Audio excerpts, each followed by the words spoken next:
अस्सलाम वालेकुम। Ninth class biology का चैप्टर 1 है introduction to biology.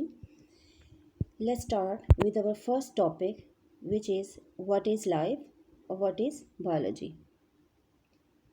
To understand biology we have to understand what is life. आप जानते हैं कि हमारी यूनिवर्स स्टार्स, गैलेक्सीज, एस्टेरॉयड्स और प्लैनेट से मिलकर बनी है। इस यूनिवर्स का बहुत छोटा सा हिस्सा प्लैनेट अर्थ है जो बहुत खूबसूरत और यूनिक है। यूनिक इसलिए कि सिर्फ अर्थ पर लाइफ पॉसिबल है। इसी लाइफ की स्टडी को बायोलॉजी कहते हैं। Biology is actually the combination of two Greek words, bios, bios का मतलब है लाइफ, एंड लोगोस, लोगोस का मतलब है study. So biology is study of life. लेकिन ये सिर्फ ह्यूमन की लाइफ नहीं है, बल्कि एनिमल्स, प्लांट्स, बर्ड्स और दूसरे माइक्रोब्स को भी लिविंग ऑर्गेनिजम्स ही कहते हैं। बायोलॉजी की स्टडी से जो अहम बात या जो अहम उसूल पता चला है वो क्या है? लिविंग ऑर्गेनिजम्स का उसूल, कि वो कौन कौन से कैरेक्टर्स हैं जिसकी वजह से हम लिविंग और नॉन लिविंग में फ़र्क कर सकते हैं। तो सबसे पहले हम उन कैरेक्टर्स को वन बाय वन डिस्कस करते हैं जिनकी वजह से हम लिविंग और नॉन लिविंग में फ़र्क कर सकते हैं। इन कैरेक्टर्स में सबसे पहला कैरेक्टर है कंपोजिशन। क्या कभी आपने ये सोचा कि जानदार या ह्यूमन बॉडीज़ किस चीज़ से मिलकर बनी है?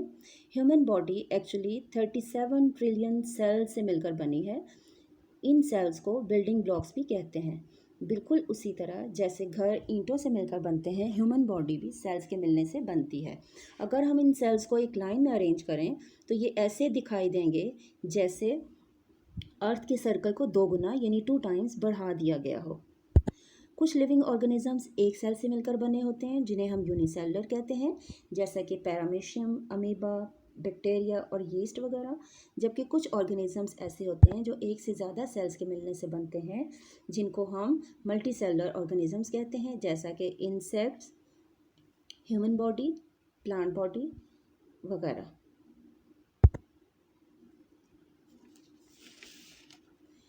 लिविंग ऑर्गेनिजम्स का दूसरा अहम कैरेक्टर जो है वो ग्रोथ है।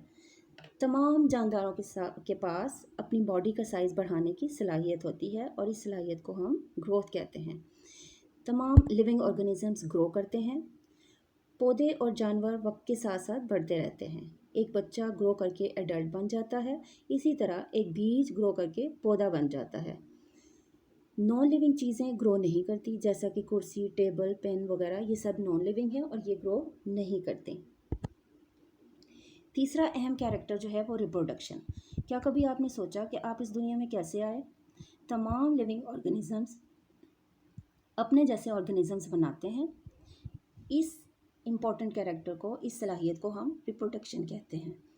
Reproduction is actually the ability of an organism to reproduce by cell division to form entire new cell or new organism.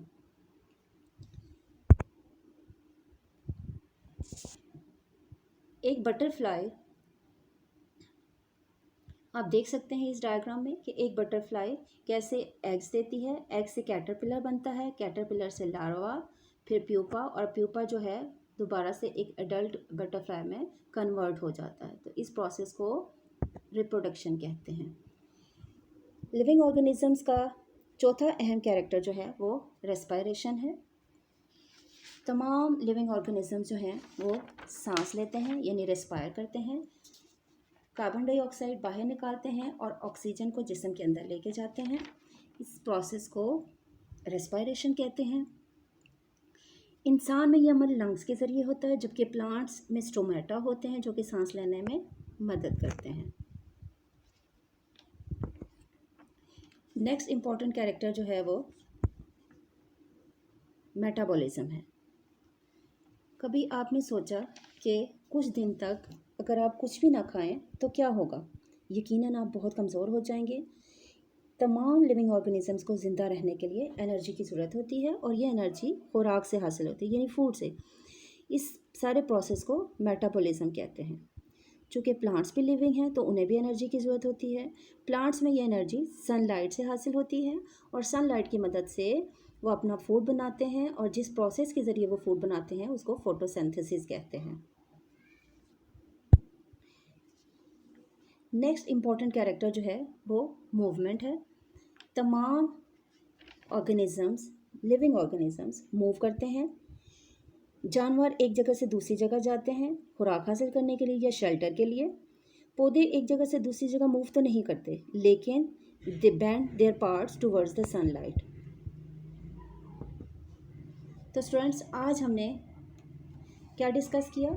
आज हमने पढ़ा कि व्हाट इज़ बायोलॉजी और what are the important characters of living organism.